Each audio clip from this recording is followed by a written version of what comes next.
Los estudiantes. Relato. En una noche oscura y sin luna, 4 estudiantes decidieron acampar en un bosque remoto, lejos del bullicio de la ciudad.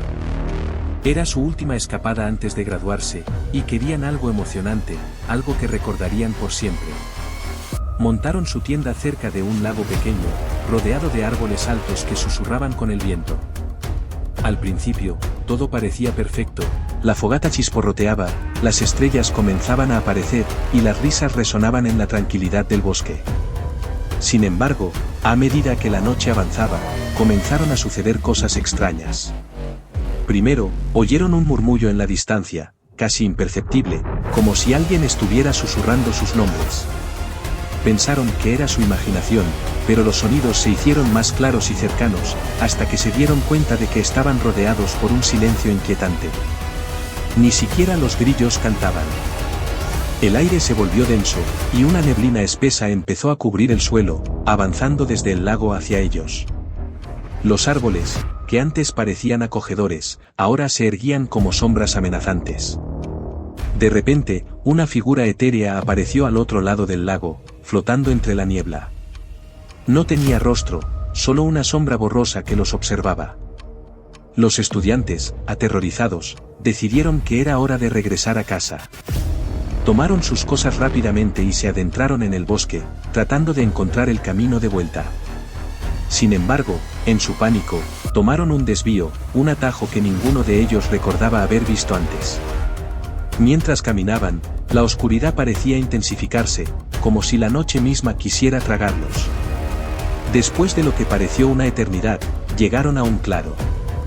El suelo estaba removido, como si alguien hubiera cavado recientemente. Un olor nauseabundo impregnaba el aire. Uno de los estudiantes tropezó y, al caer, notó algo sobresaliendo de la tierra. Era una mano. Una mano humana, cubierta de tierra, como si alguien hubiera sido enterrado a toda prisa. El horror los invadió cuando comprendieron que estaban en un lugar donde la muerte había dejado su huella. Intentaron correr, pero el suelo comenzó a ceder bajo sus pies, como si el bosque quisiera atraparlos. La niebla se cerró alrededor de ellos, y las voces que habían oído antes volvieron, ahora más claras y desesperadas.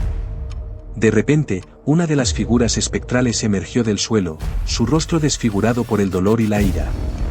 Era el espíritu del cadáver mal enterrado, clamando por venganza, atrapado entre la vida y la muerte. Los estudiantes, paralizados por el miedo, solo podían mirar mientras el fantasma se acercaba lentamente, sus ojos vacíos reflejando la desesperación eterna. Uno a uno, los estudiantes desaparecieron en la niebla, sus gritos ahogados por el silencio del bosque. Cuando el último de ellos fue tragado por la oscuridad, el claro volvió a su quietud original, como si nada hubiera ocurrido. Al día siguiente, cuando la policía fue alertada de su desaparición, solo encontraron el campamento vacío y un claro recientemente excavado, donde el viento susurraba historias de almas perdidas y el suelo parecía estar esperando su próxima víctima.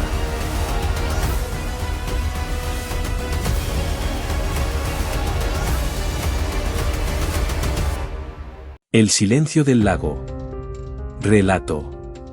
Un grupo de 6 estudiantes universitarios decidió escapar de la rutina y organizar una fiesta de fin de semana en un pequeño bosque junto al lago.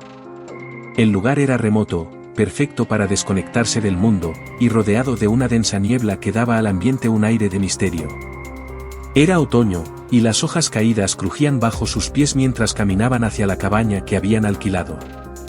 La noche del sábado, después de varias horas de música, risas y alcohol, decidieron dar un paseo por la orilla del lago. La luna llena se reflejaba en el agua, creando un paisaje de ensueño, pero también inquietante. Daniel, un chico atlético y carismático, era el centro de atención, como siempre. Todos lo admiraban, especialmente Sofía, la chica que, sin que él lo supiera, era el objeto de los celos de Marco, otro de los estudiantes. A medida que la noche avanzaba, la atmósfera cambió. El grupo se fue dispersando, y Daniel, en un momento de la caminata, decidió separarse para explorar un poco más. Fue la última vez que lo vieron con vida. A la mañana siguiente, cuando el grupo se despertó, notaron la ausencia de Daniel. Al principio, pensaron que se había quedado dormido en algún lugar, pero después de buscarlo por toda la cabaña y sus alrededores, el pánico comenzó a surgir. Finalmente, encontraron su cuerpo flotando en el lago, sin signos evidentes de violencia, pero con una extraña expresión en su rostro, como si hubiera visto algo aterrador antes de morir. La policía llegó rápidamente al lugar. Tras una inspección inicial, no pudo determinar la causa exacta de la muerte. No había heridas visibles, ni signos de lucha. Sin embargo, la sensación de que algo andaba mal era innegable. Los interrogatorios comenzaron, y poco a poco se desentrañó una red de tensiones ocultas entre los amigos. A medida que la investigación avanzaba, surgieron pruebas que apuntaban a un posible envenenamiento. Los detectives descubrieron que Marco había comprado un veneno raro semanas antes, algo que inicialmente había justificado como parte de un experimento para su clase de química. Pero cuando revisaron su computadora, encontraron búsquedas detalladas sobre cómo usarlo para causar una muerte rápida y sin dolor.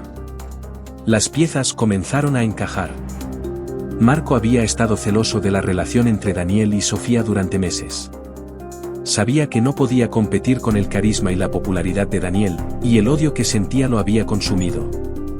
La fiesta en el bosque fue la oportunidad perfecta para llevar a cabo su plan. La noche del crimen, Marco esperó a que Daniel se separara del grupo.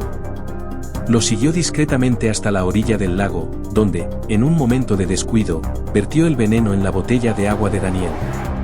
Este, sin sospechar nada, bebió el agua antes de continuar su paseo, y poco después, el veneno hizo efecto, paralizándolo y causando su muerte en silencio.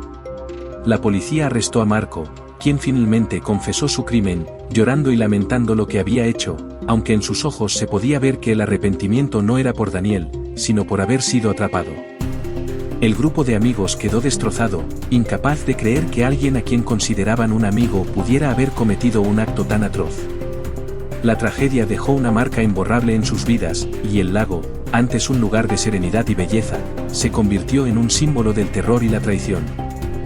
El silencio del lago ahora era un recordatorio constante de que, a veces, el peligro acecha más cerca de lo que imaginamos, y que los verdaderos monstruos pueden estar ocultos bajo la apariencia de amigos.